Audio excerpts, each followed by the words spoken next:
All right, welcome back, everybody. Today is day 26.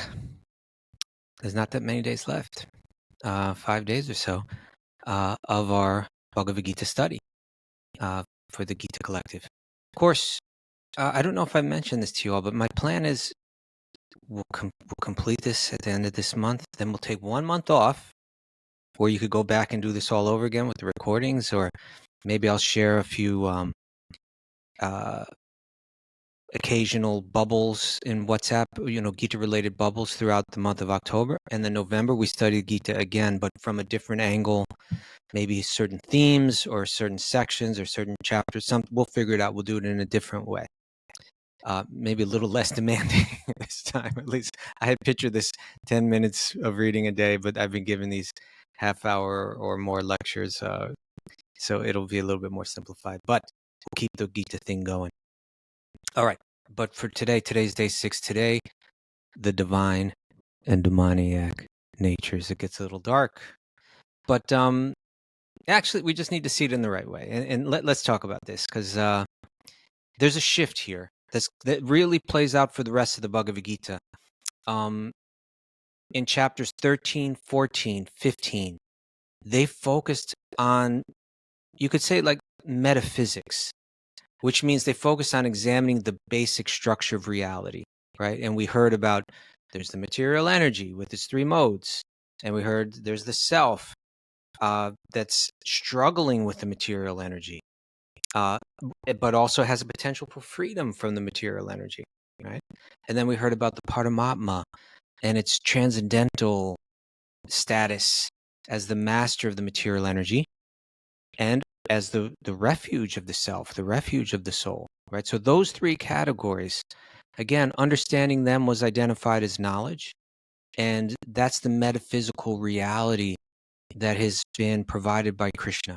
82 verses in those 3 chapters that give a really clear metaphysical understanding. Who I am, what this world is, what God is beyond this world, how I am stuck in this material energy, how I can break free, become liberated from it through taking refuge in that Paramatma, or ultimately in Krishna. So now the final 3 chapters are going to respond to the question, how do I align myself with that metaphysical reality, right? This becomes the theme really going forward. And Krishna is going to start with like a kind of a stark contrast of 2 ways of responding to that metaphysical reality. Now, I want to address that here. Maybe there's one other place in the Gita too. Where was it? It's slipping my mind right now. Where we get this kind of a bit of like an Old Testament kind of feel, maybe, like now we're going to hear about the divine and the demoniac nature. We're going to hear Krishna, I cast them into the darkest regions forever kind of language. I'm going to encourage you to try not to try to see it through a different lens. I think we should acknowledge that Srila Prabhupada himself, as well as commonly a lot of the Indian translators of the Bhagavad-gītā, or the Western translators, are doing it with a heavy Christian influence. And so some of the language kind of comes out in that way. But we can kind of step back a little bit from that. Now, the English word demoniac, I think, can be misleading here. It's very difficult to give a good translation of the word asuri, which is what's being translated as demoniac here. When we hear demoniac, it tends to conjure up images of Satan and horned creatures and so on, which I think misses the real sense of the Sanskrit word asuri. And to read it that way would be like to fall into some kind of like cartoonish caricature of what's really being spoken of. And what is really being spoken of here is essentially 2 opposing orientations of the soul in its relationship with the metaphysical reality. So I just want to share this right here. This is kind of sums it up pretty neatly. that in this chapter, we're hearing a comparison between the Daivi and the Asuri, which can be called the divine and the demoniac. And what is the difference? Here's the essential difference. The Daivi are in harmony with the metaphysical reality, and the Asuri are dissonant with it. Dissonant meaning not in harmony, the opposite of harmony. They can't operate in harmony with the metaphysical reality. You can say they're estranged from the metaphysical reality. You can say they're resisting the metaphysical reality. They're resisting that truth that by nature, right? We are tiny sparks of spiritual energy. We're eternal. We're dependent. Everything that we have is provided for us by a person with a design. And there's a purpose to this universe, that we're meant to learn something and grow and ultimately become reestablished in our situation of eternal love with the cause of the metaphysical reality, which is a person. All of that, they're resisting all of that information. They're not comfortable with it. They don't like it. They even lash out against it sometimes. And that's where it can get kind of really dark. And we're going to hear about that as we go forward. So again, one orientation in harmony with the metaphysical reality, and therefore moving towards freedom, towards liberation, towards reestablishing in their own nature. And the other orientation opposed to, resisting the metaphysical reality and leading to states of bondage, sometimes dark. The more the resistance gets turned up, the further down one goes, the darker one situation gets. That's what we'll hear about in this chapter. So beginning with text 1, Krishna starts with a list of divine qualities. It's a long list. These are called the Daivi Sampada, the divine qualities. Fearlessness, purity, self-mastery, truthfulness, compassion, humility, steadiness in devotion. And the list goes on, a beautiful list of qualities, something that we can aspire for. And then in text 4, he gives a list of the demoniac, the Asuri Sampada, the demonic traits. Arrogance, pride, or you could call it vanity, anger, harshness, ignorance. Okay, this is the dark stuff here. Krishna says in text 5, the transcendental qualities are conducive for liberation, whereas the demoniac qualities make for bondage. This is a little bit different. This is a little bit more yogic language than say the Old Testament kind of language here, right? One grants you liberation, it grants you freedom from the metaphysical, from the difficulties in the metaphysical reality, from the modes of material nature and the dualities and suffering that they bring. And the demoniac qualities lead to that deeper bondage in that reality.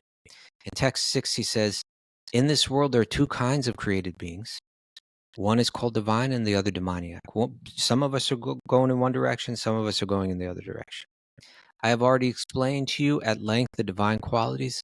Now hear from me of the demoniac, of the Asuri. And now we're going to get a lengthy, I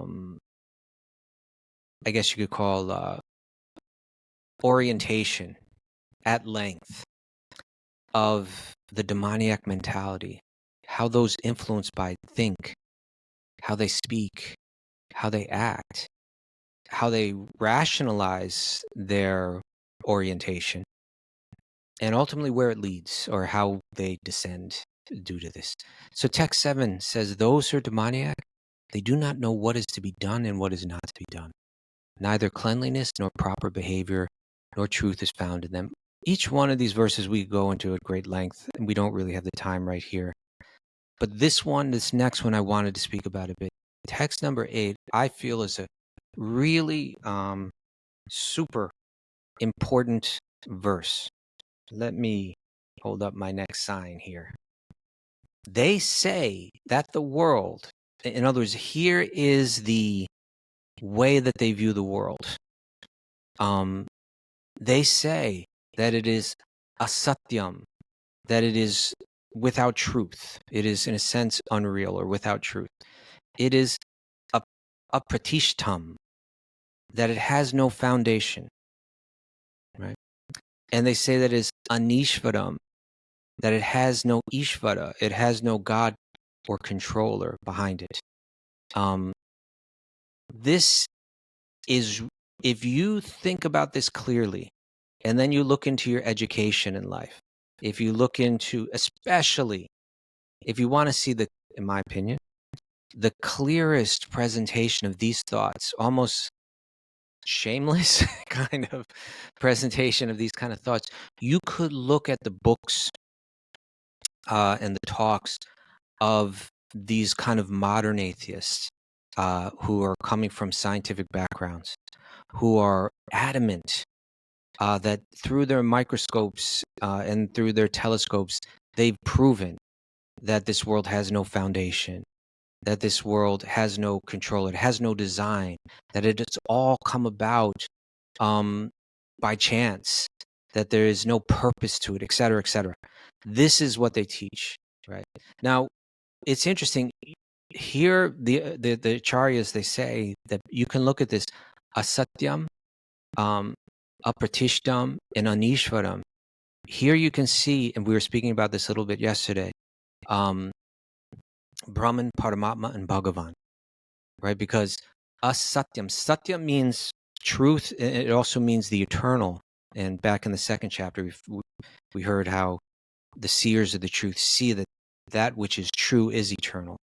And what these demoniac are saying, or these atheist scientists are saying, is that there is no eternal situation. There is no eternal realm or eternal state, which is we call Brahman, right? They're saying we are our bodies. That's all we are. We're just a combination of chemicals. Brahman realization means, no, I'm not this body. I'm a spark of something eternal within the body. My nature is a state of eternality. I am made of Brahman. I am made of the divine energy, of the divine energy that's beyond the material energy. They say, no, there's no Brahman. A pratishtam. We've been hearing about how the Paramatma is the foundation of this universe, right? That it's all resting on, pervaded by, supported by the Supersoul, the Paramatma, Lord Vishnu, an expansion of Krishna. They say, no, there's no supporter, there's no designer, there's no consciousness that's permeating this entire universe, monitoring it, keeping the whole thing, operating under his supervision. We heard all of that in the earlier chapter. No, there's no Paramatma. There's no foundation to all of this. And Anishvaram, that there's no Bhagavan, that there's no personal God who appears within this world and displays his leelas to bless this creation and everyone in it. There's none of these. They say that they say kin anyat kama hoitakam. Kim anyat, it has no other cause other than kama, other than lust, right? Or you could say other than material desire. In other words, they're saying this world just happens naturally. It's just the result of human urges, whatever we see going on, without any higher divine meaning or guidance. This is exactly the philosophy, the orientation that much of modern science is fighting for, defending, promoting, and it is destructive. And we're going to hear about how it's destructive. But you just look around us, and you'll see the destructive results of this. Okay, I won't try not to rant too much about that. But I think it's that text 8 is particularly insightful and relevant. Okay, now text 9. Following such conclusions, lacking intelligence, they engage in unbeneficial, horrible, destructive works, right? This dissonant philosophy leads to dissonant behavior and a dissonant, destructive world. In text 10, taking shelter of insatiable lust and absorbing the conceit of pride and false prestige. I'm not going to name any names, but you hear some of these men speak, and it's outrageous. They're like the personification of arrogance. They're always sworn to impure works, attracted by the impermanent. Then text 11 through 12. They believe that to gratify the senses is the prime necessity of human civilization. Their anxiety is immeasurable, bound by a network of hundreds of thousands of desires, absorbed in lust and anger. They secure money for sense gratification by unethical ways, right? We see this all over, right? And the justifications for it. And here we hear some of the justification, text 13 through 15. This Asuric person, this demoniac person thinks, so much wealth do I have today, and so much I will gain more according to my schemes. Can you think of any world leaders like this? So much is mine now, and it will increase in the future more and more. He is my enemy. Right? And I will have him killed, and my other enemies will also be killed. I am the Lord of everything. I am the enjoyer. I am perfect, powerful, and happy. Just see, what I've accomplished. I'm the richest man, surrounded by aristocratic relatives. There's none so powerful and as happy as I am. I shall perform sacrifices, I shall give some charity, and thus I shall rejoice. In this way, such persons are deluded by ignorance. Text 16. Perplexed by various anxieties, bound by a network of illusions, they become strongly attached to sense enjoyment, and they descend into an impure, hellish circumstance. And in 17, self-complacent and always impudent, deluded by wealth and false prestige, they sometimes proudly perform sacrifices in name only, without following the vidi, without following the proper, the appropriate regulations for them. 18, bewildered by false ego, strength, pride, lust, and anger, they become envious of me, Krishna says, who's situated in their own bodies and in the bodies of all others. These now it gets a little biblical and heavy, but he's saying he says dvishataha Quran. These envious and cruel people are narad hamam. They're the worst among mankind. And he says, I keep them perpetually taking birth in the samsara, right? They stay in the prison. They have to learn their lesson until they wake up and turn away from this cruel, envious mentality. They stay in the prison house of the samsara. And then he says, 20, attaining repeated birth and death amongst the species of demoniac life, O son of Kunti. Such persons can never approach me. Gradually, they sink down into the most abominable types of existence. We don't have to look far to see these kind of really dark places where this can go. Okay, things are going to brighten up a bit now. Right. Now the contrast. We're going to hear about brighter paths, and they're going to come with two actionable items. So Krishna is going to be very practical here. He's spoken about a lot of qualities, about a lot of positive divine qualities, about a lot of negative demoniac qualities, and he's going to help us focus right here. Two actionable items for how one can better align oneself with that metaphysical reality. Number one, it will be covered in text 21 and 22, and that is focus on eradicating your own inner lust, greed, and anger, right? Let's boil it down to these three: lust, greed, and anger. Can I monitor my own mind, and can I begin to rein in my own behavior in relation to these three? That will be a very positive step towards aligning oneself with the metaphysical reality and becoming free.